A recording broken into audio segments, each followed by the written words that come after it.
All right. And the final part of this series on holding your first session and holding sessions in general, is on ending the session.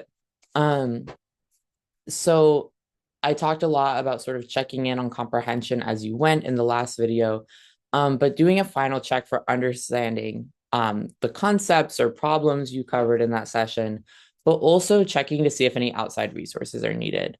This is where you can tap me and say, hey, my student was really struggling with this and wants some practice problems. Do you have any in your, folder of practice problems that you have? And I probably will. If not, I go and find some. And then I upload them to our drive. And then we also have, I've always been like, do you need like, especially with like students doing science topics or biology or math, where I feel like they might still need a different explanation. Um, YouTube is always a really good source. I always check a YouTube video before I send it to a student just to make sure it is okay to send to that student. But typically things like the Amoeba Sisters, organic chemistry tutor, those kind of videos where it's someone who gives a very clear explanation, maybe in a different way than you explained it, can be really helpful to that student. Just not only as in like if they didn't still get it at the end of your session, they would be able to have another resource for that, but also because they can go back to it, they can check it, and it can also just be a good reinforcement for them to cover those topics in their free time. Check if that goal was met. Um, so like if you set a goal at the beginning of the session, like, hey, did we finish that homework set? Did we make that outline of that 10-page essay? Um, Even if you met those goals partially, that is a good thing to note, especially when you're talking about like those longer goals, like the 10-page essay. Like if a student was like, my goal is to write a 10-page essay in the session.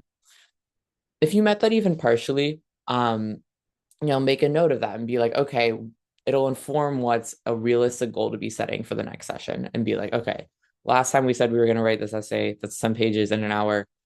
This time let's do the outline, or let's do like a paragraph, or let's do two paragraphs. So that can be really helpful for you as a tutor to just sort of know what's realistic going forward with that student.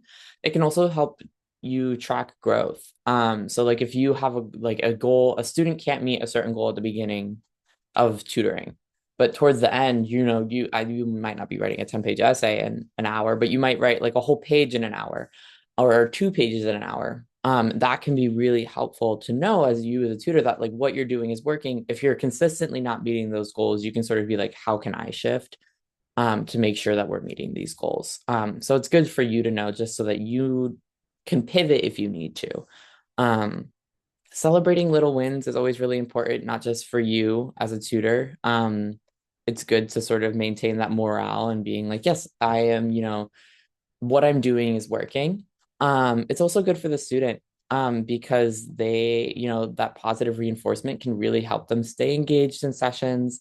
It can always really help them, feel very valued in those sessions.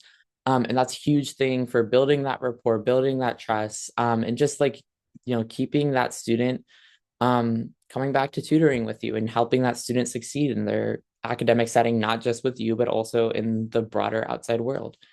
Um, and then confirming the session for the following week is something I always do verbally with students. I always do it over email again, but it's always, students have so many things coming up. I know I've had students be like, oh, wait, no, I forgot. I have a track meet next week. Or, oh no, it's, Veterans Day next week, or it's like Christmas next week, or it's like whatever.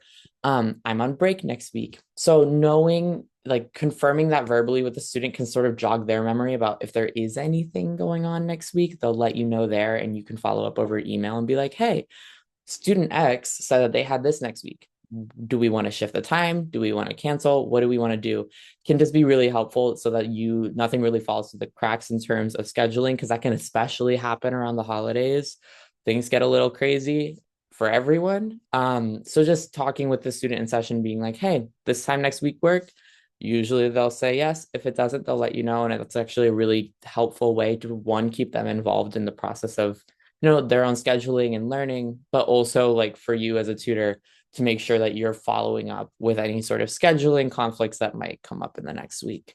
And then always fill out the post-session form. I read those every week. You will get sent it every week by me once you are matched with a tutor. These are really important one, so that we can sort of track student progress, track any issues that go on. But also, if you fill out and indicate that you need support on that form, I will reach out to you. You don't even need to reach out to me over the forms that I had talked about in a previous video. I will bother you and I will be like, hey, I saw you said this. Are you okay? Or what do you need from me? So really filling out that post-session form is not just important for our own like tracking purposes of students. It's also really helpful for us to sort of get a sense of how you're doing as a tutor. I will bother you about it if you don't fill it out. So please, please, please fill it out. I ask very nicely. But yeah, no, it's a super helpful way for us to just understand sort of what happens in sessions and keep track of those things for future reference and also to help us improve. People will often give feedback of like, hey, the student is lacking this for this session, and then I can help you coordinate how to get that done. You can also just leave general feedback there and be like, hey, this isn't working for me. And I'll reach out to you and be like, okay, great. How can we get that to work?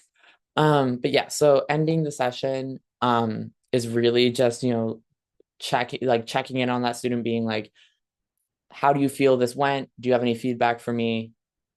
Are we good next week? It can be as simple as that. I always like to give them sort of a 5-minute warning and being like, hey, we have 5 minutes left. And then filling out that post session form. Please, please do it.